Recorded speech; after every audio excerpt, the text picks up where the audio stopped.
All right, now that we've ramped you up for the weather, let's talk tropics because the tropics themselves are ramping up as well. Especially the East Pacific, central, northern parts of the Pacific here close to Hawaii. That's what we're watching for our latest hurricane. Yeah, so we've got Hurricane Iona. You can see the Hawaiian Islands here. Now, this is far away from the islands, but this is a pretty strong storm. And what that's going to translate to, especially here on the beaches that are facing the storm path, are big time waves and rough beach conditions. Rip currents potentially too. So despite the fact if you're in Hawaii and maybe the weather is perfect for your vacation, just know that there's some dangers lurking out there in the water. Then we look a little bit closer to, say, Central America and the East Pacific, which has been active this year for what will likely be our next hurricane. Yeah, you can see that here. Again, same story with this. If you have interests or maybe vacation plans that are taking you to the west coast of Mexico, maybe Cabo, when you have systems like that, even if they're not hitting land, they are going to increase those beach hazards. So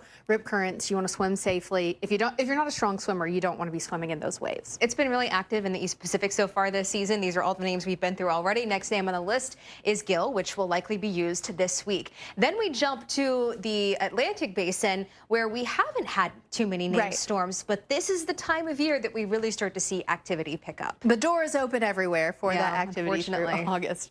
All right, now to Utah, where region outside of the monsoonal moisture, and that can lead to those fire issues. In Utah, not only has it been dry, but it's been very hot, and you can see that as evidence, say, up towards Salt Lake City, where we're 99 tomorrow. Vegas doing Vegas things. We're above 100 degrees in Phoenix, not to be beaten there, topping out at 111. Meanwhile, taking a look across the Pacific Northwest, overnight tonight, exactly what you would expect, nice and mild. But as we head into tomorrow, you're going to notice those temperatures ramping up, and for places like Seattle, it's a little bit above average. It is. I mean, not everyone in Seattle has air conditioning, so mid to upper 80s starts to get pretty uncomfortable.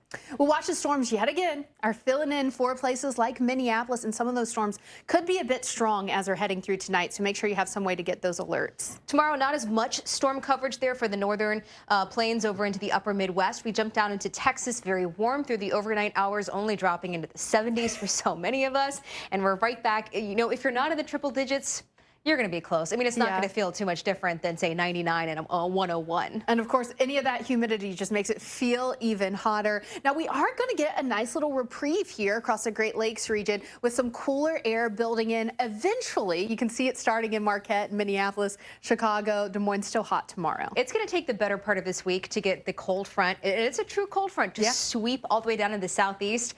I know a lot of us are waiting for it, including where we're still very hot in parts of the northeast. I mean, New York City tomorrow, close to the century mark. Boston, not too far behind. And that is well above average, so we're continuing that streak. It feels even hotter. Across the southeast, same story here. Another very hot day tomorrow.